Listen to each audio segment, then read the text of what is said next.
Tuhan. Barang siapa di dalam hidupnya tidak melakukan firman setiap hari, jangan harap ada kuasa atau ada kekuatan dalam tubuhnya. Sebab firman ini hidup, saudara. Dia merupakan benteng, merupakan perisai buat kita dari serangan setan. Yang tidak melakukan firman setiap hari, diserang setan rubuh sekalipun pendeta.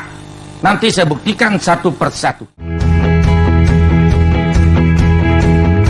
Yang saya ucapkan seperti ini: asyhadu an la ilaha illallah wa Isa ruhullah. Saya nggak tahu yang gurung itu pendeta, Roh Kudus, Roh Allah. Tiba-tiba Gilbert berkhotbah, orang Kristen tidak bisa disantet. Apa gunanya sehat kalau mati masuk neraka? Bagi saya mujizat terbesar adalah nama saya tertulis dalam kitab kehidupan. Harusnya di bulan April saya pindah agama, tapi oleh karena kasih karunia Tuhan itu nggak terjadi dalam agama.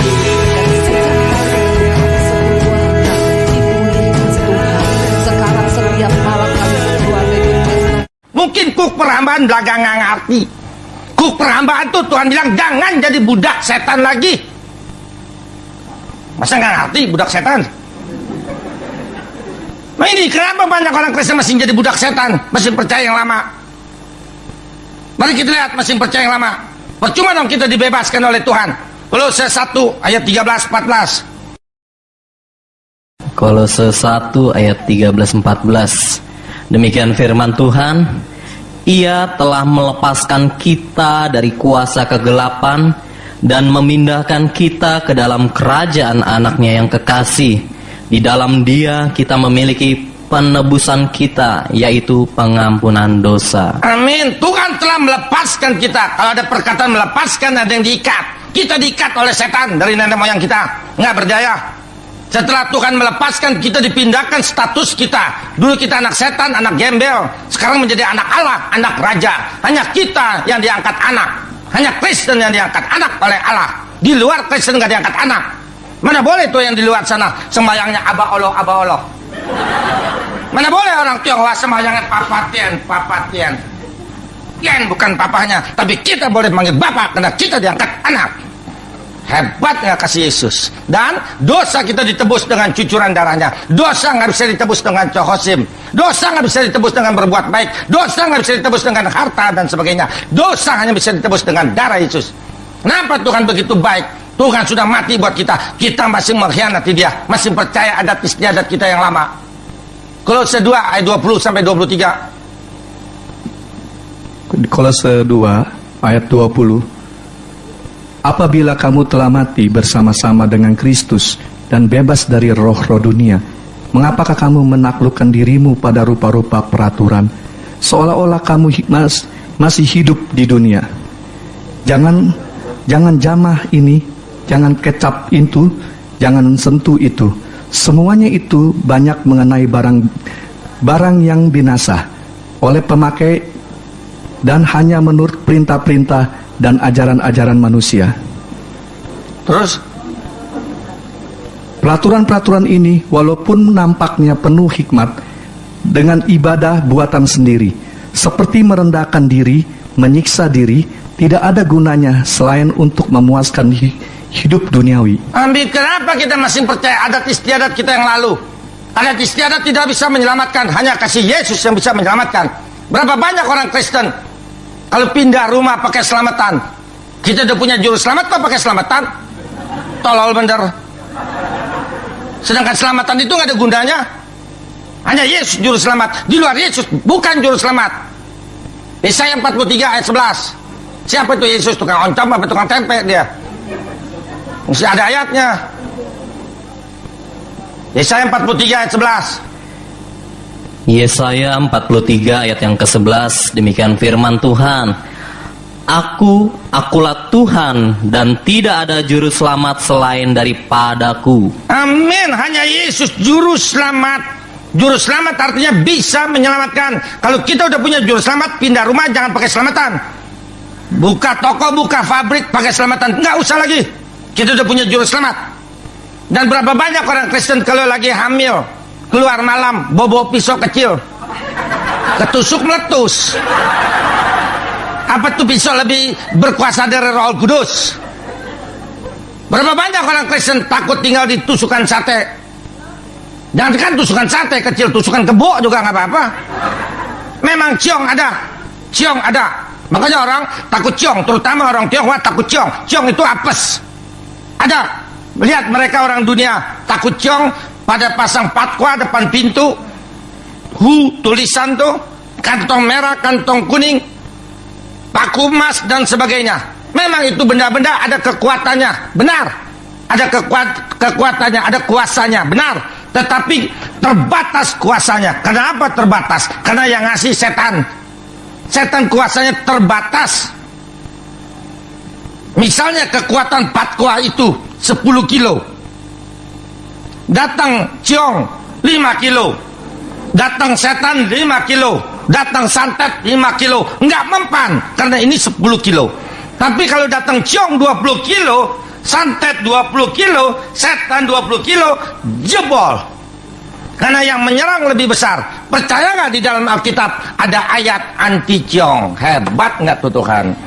Belum pernah pendeta di atas mimbar ngomong ciong. Karena saya pendeta dari Kelenteng. Mari kita lihat anti ciong ada di Alkitab. Galatia 3 ayat 13-14. Hebat benar Tuhan Yesus. Ngomong apa juga ada jawabannya.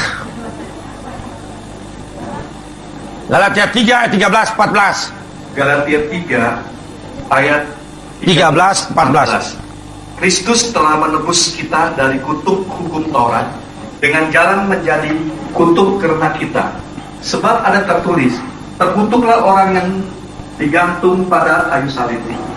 Yesus Kristus telah membuat ini supaya di dalam Dia berkat Abraham sampai kepada bangsa-bangsa lain, sehingga oleh iman kita menerima roh yang telah dijanjikan itu. Amin. Seharusnya karena dosa kita mesti disalib. Tapi kasih Yesus sungguh besar. Dia yang gantikan kita di atas kayu salib. Dengan cucuran darah Yesus di atas kayu salib, darah Yesus memutuskan kutuk hukum Taurat. Taurat itu agama. Agama kita yang lalu pun putus segala macam ciong, putus segala macam kutuk dengan darah Yesus.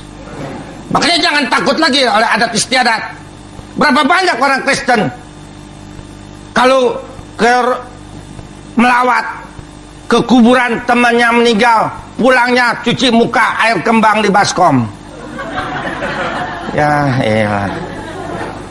Berapa banyak orang Kristen kalau keluarganya meninggal bikin malam penghiburan hari ketiga, ketujuh, 40, 100, setahun, 3 tahun masih bikin malam penghiburan.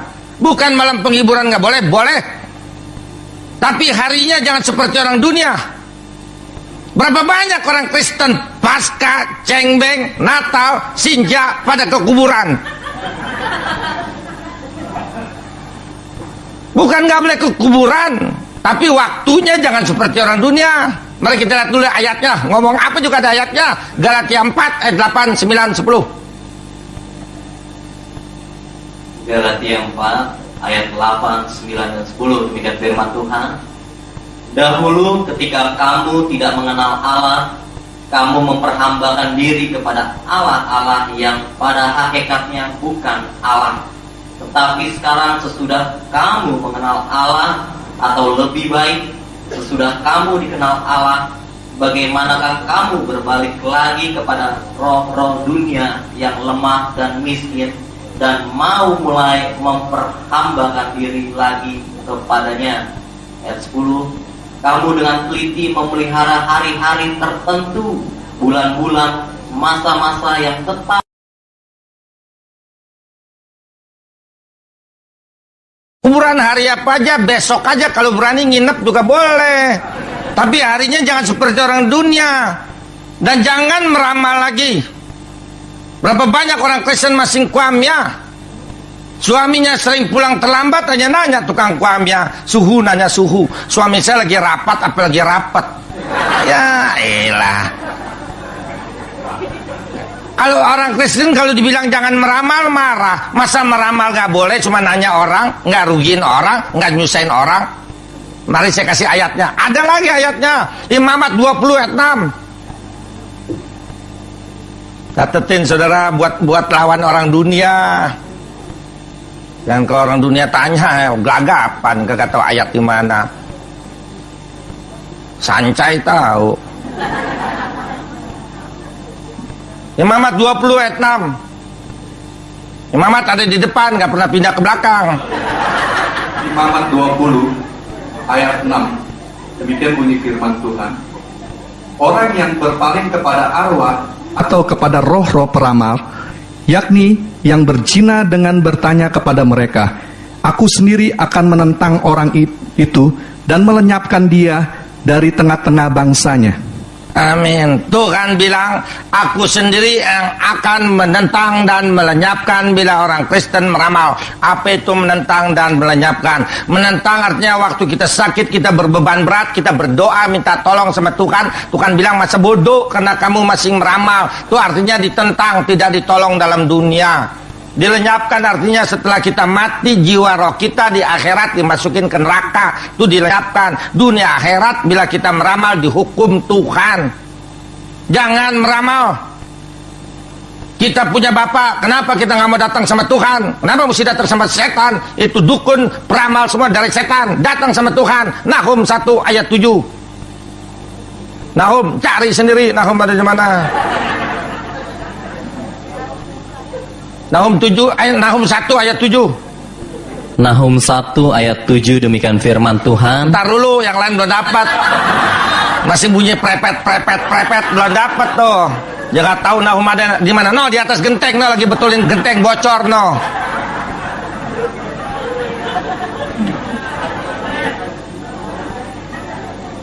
Ya, baca Pak. Demikian firman Tuhan.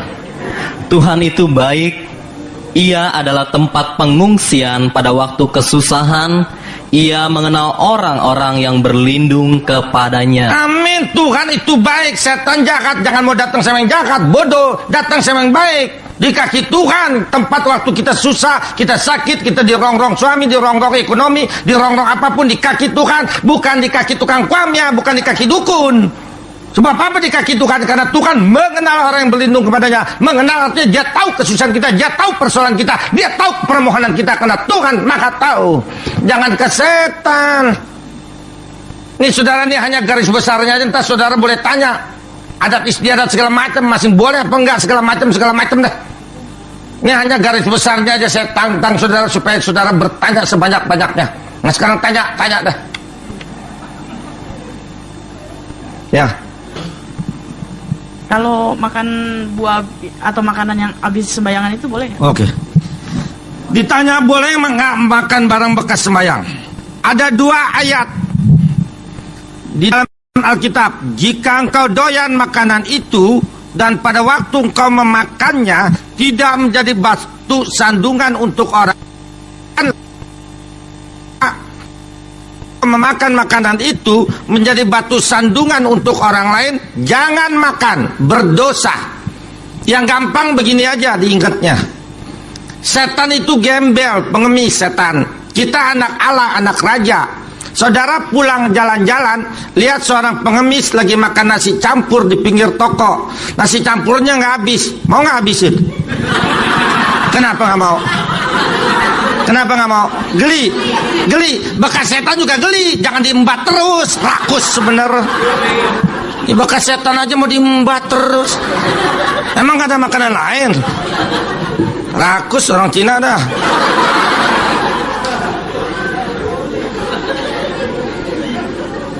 Apa lagi?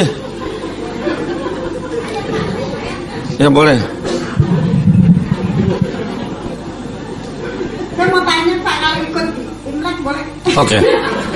Ditanya orang Kristen masih boleh Imlek nggak? Saya jawab. Ada yang bilang boleh, ada yang bilang nggak. Dengerin. Suami, istri, anak-anak Kristen. Ini sekeluarga Kristen. Pada waktu hari Sinca, jangan ada lagi upacara di rumah kita. Misalnya masakan Sinca itu ayam chow, pindang bandeng, baby chin segala macam. Terus khusus beli kue keranjang. Dan jangan lagi pakaian baju baru kepada anak kita waktu hari Sinca. Tapi kalau mama papa kita tinggal di rumah yang lain, masih agama yang lama, datang ke rumah papa mama, Kyonghi Pacoy. Boleh. Dulu sebelum kita Kristen, sebelum kita ngepai sama mama papa, kita ngepai dulu meja abu engkong mak kita yang udah meninggal. Baru kita ke mama papa. Itu dulu. Sekarang setelah kita jadi Kristen, jangan lagi ngepai di meja abu. Nggak boleh. Langsung sama mama papa yang hidup. Boleh, Kyonghi. Sekarang angpau. Kalau angpau aja mau. Angpau sebelum dibagikan kepada anak cucu, ditaruh dulu di meja abu supaya nenek moyang mendoakan supaya yang terima angpau itu hokinya besar, baru dibagiin. Kalau kita udah ngepai sama mama papa, dikasih angpau sama mama, kita terima kasih.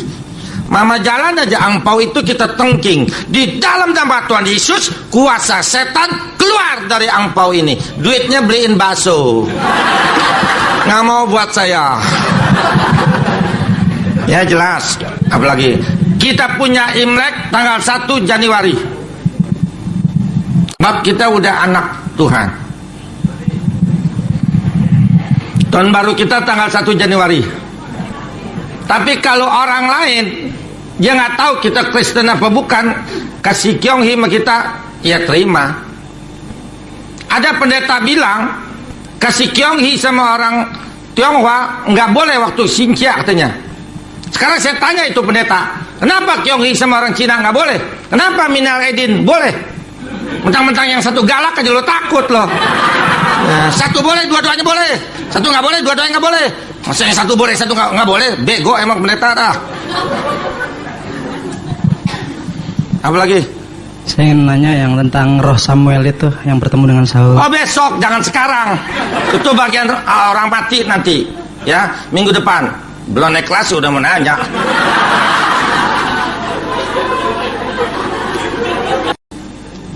Siapa lagi?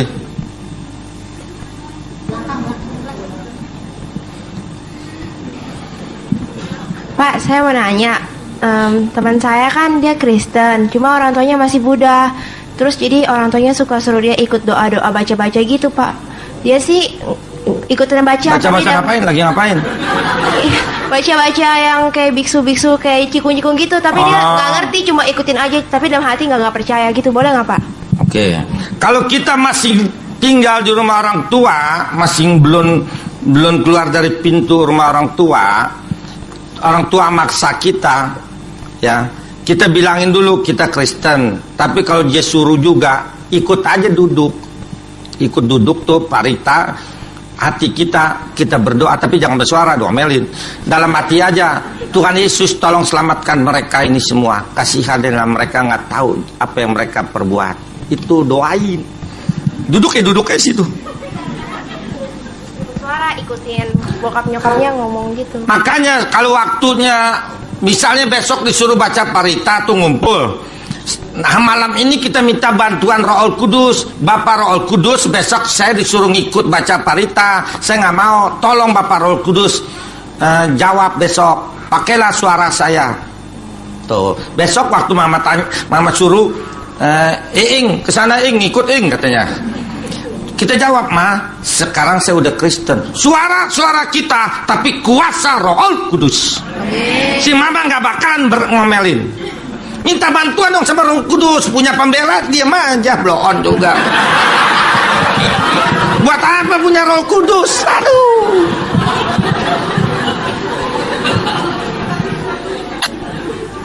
Sampai orang tua nggak boleh kurang ajar ya. Minta bantuan, pasti Roh Kudus bantu. Apa lagi? Ya. Kamu tiap hari baca Alkitab nggak? Enggak. Ya. Memble. Kamu makan jasmani kamu satu hari berapa kali? 3 kali. Makan? Masa jarang. Makan jarang mah mati. Kamu jarang makan? Kamu satu hari makan berapa kali? 3 kali? 2 kali. Kenapa rohani kamu nggak kasih makan? Firman, pujian, dan doa itu makanan rohani. Ya, kamu lakukan mulai besok. Ya, Kamu punya Alkitab nggak? Enggak. Punya nggak? Saya punya Pak, tapi karena saya di jalanan, saya di kami, saya takut. Bukan, jangan dibawa-bawa. Saya nggak suruh bawa, saya suruh baca di rumah. Saya rumah, saya di jalanan, saya hidup di jalan. Maksudnya? Jadi saya takut. Gimana? Betul. Saya nggak punya rumah, saya takut kena tutup. Enggak, Tuhan nggak ngutuk. Kita baca di tempat sepi, di kebun, kamu baca di taman. Saya punya rencana tuh begitu. Nah, kakak nggak dosa. Kalau dosa saya yang tanggung. Enggak. Kalau kamu nggak baca malah dosa. Baca ya. Tapi saya punya buku-buku kecil firman. Ya, Alkitab punya nggak? Punya, tapi kita saya takut. Kalau nggak punya nanti saya yang kasih. Punya Pak. Ya, baca tiap hari. Pasti berubah. Dan nanti minggu yang keempat, Pak boleh nggak Pak saya bikin pelepasan di sini Pak nanti terakhir. Yang keempat nanti saya bikin pelepasan sebab dulu kita pernah minta jasa dari kuasa kegelapan, misalnya pernah minum pernah kedukun, pernah meramal, pernah mendiar kembang, pernah punya ilmu, pernah dikuepang, pernah pasang susuk, itu mesti dilepasin. Kalau nggak bisa kita berhubungan dengan Tuhan. Nggak bisa. Itu buat pelajaran besok-besok nih saya ajarin tuh nanti semua. Ya, tapi boleh Pak nanti minggu keempat, ya, Kamis keempat, saya bikin pelepasan di sini. Kutuk nenek moyang. Terus keinginan kita yang belum tercapai, belum punya anak, belum punya pasangan hidup maju. Saya doain, saya paling senang doain jodoh, doain anak. Apa jodoh nggak penting? Penting. Pendeta jarang yang doain jodoh, nggak ada. Saya yang doain nanti. Ya, nanti. Ya, baca di kebun ke di mana ke ya. Siapa lagi? Pak, kembali dari pertanyaan pada hari raya Imlek Pak. Ya. Mau menanyakan kalau kita satu keluarga seperti saya inilah, saya punya mertua itu sudah Kristen lama Pak ya. Apakah itu harus kita saling kembali merayakan Imlek gitu? Tidak. Tidak Pak. Sesama kita Kristen nggak boleh. Ya. Makasih Pak.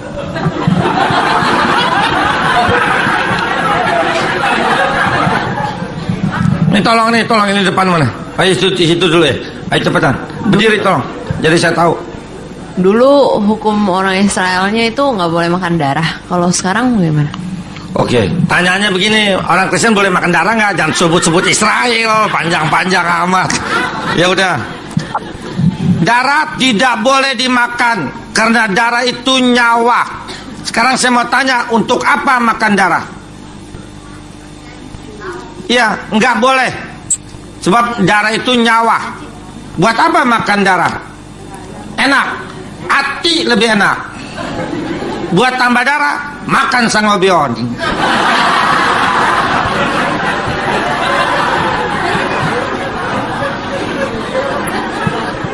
Pak, saya ingin nanya Pak ya, kalau seandainya kita orang pergi melayat, ya orang kan kebanyakan kan sembayang ya di depan peti. Nanyanya gini Bu, waktu kita ke rumah duka apa yang kita kerjakan gitu cepet udah. Saudara, kita misalnya Cek Acoy mati, nggak ada yang nama Cek Acoy ya? Ada nggak? Ini maaf ya, Cek Acoy mati, kita datang, jangan sembahyang di depan peti. Kedua, jangan mengampuni dosa orang mati. Ketiga, jangan manggut-manggut sama peti. Upacara kematian Kristen buat yang hidup. Upacara kematian agama buat yang mati. Kalau kita datang ke rumah duka Cek Acoy mati, jangan sembahyang depan peti, kita kasih tangan aja sama yang hidup keluarganya, kita duduk di kursi. Yang kita doakan, Tuhan Yesus kuatkan iman keluarga yang ditinggalkan. Tuhan Yesus berilah penghiburan kepada keluarga yang ditinggalkan. Tuhan Yesus berikanlah kesehatan kepada keluarga pada waktu menunggu jenazah. Tuhan Yesus berkati semua biaya penguburan. Itu yang didoakan, bukan yang mati. Sekarang lanjutannya ke kuburan. Di kuburan satu, nggak boleh ngomong sama kuburan, nggak boleh kasih makanan kepada kuburan. nggak boleh berdoa di kuburan. Datang ke kuburan boleh, nggak datang ke kuburan juga boleh. Bersihin boleh, nggak bersihin juga boleh. Tabur bunga boleh, nggak tabur bunga juga boleh. Ya, nggak boleh ngomong di kuburan. Banyak orang Kristen masih ngomong di kuburan. Papa, saya datang nih Pak, suami saya galak Pak, sekarang tamparin saya. Tegur dong Pak, tegur. Ya elah, kuburan suruh negor, bego bener.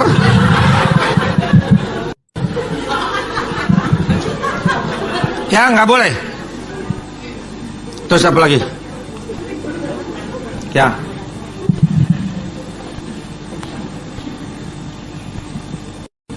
Kalau kita melayat biasanya kalau saudara gitu Pak, boleh nggak kita ikat kepala gitu Pak? Oke. Kita jangan upacara lagi itu, misalnya pakai tuaha itu, baju terbalik, itu pakai segala ikatan kain putih, nggak boleh lagi. Tapi kita jangan pakai baju merah, jangan. Ya, kita kan orang timur ya, pakai baju yang jangan terang-terang aja. Ya, nggak boleh lagi. Dan jangan gendong potret. Ya.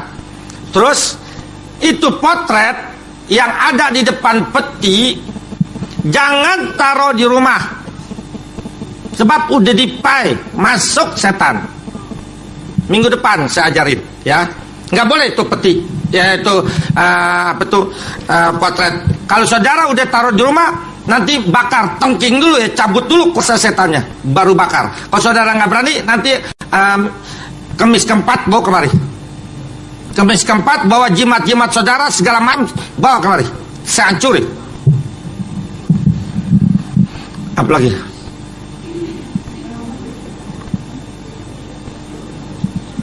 Pak, boleh nggak orang Kristen kalau mati dibakar jasadnya? Ditanya orang Kristen boleh dibakar nggak?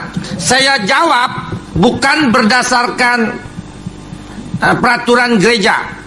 Sebab semua gereja manapun nggak bisa bawa ke sorga. Yang bisa bawa ke sorga kasih Yesus. Gereja nggak bisa menyelamatkan. Ya, supaya jangan kesinggung, saya jawab bukan berdasarkan peraturan gereja. Yang saya jawab berdasarkan firman Tuhan. Ada 2 ayat. Sebab apa orang Kristen boleh dibakar? Karena tubuh tidak laku di surga. Tubuh tidak laku di surga. Mau dikasih ikan paus juga boleh kalau tega. Sekarang yang kedua, sebab apa orang Kristen tidak boleh dibakar? Karena yang dibakar adalah penjahat besar. Yang penting pada waktu orang tua kita mati, jangan sampai putus hubungan saudara gara-gara bakar dan kubur. Itu bukan yang bakar dan kubur, bukan menentukan ke surga atau ke neraka. Yang menentukan pada waktu hidup ini. 2 Korintus 5 ayat 10. Tolong baca dulu ayatnya.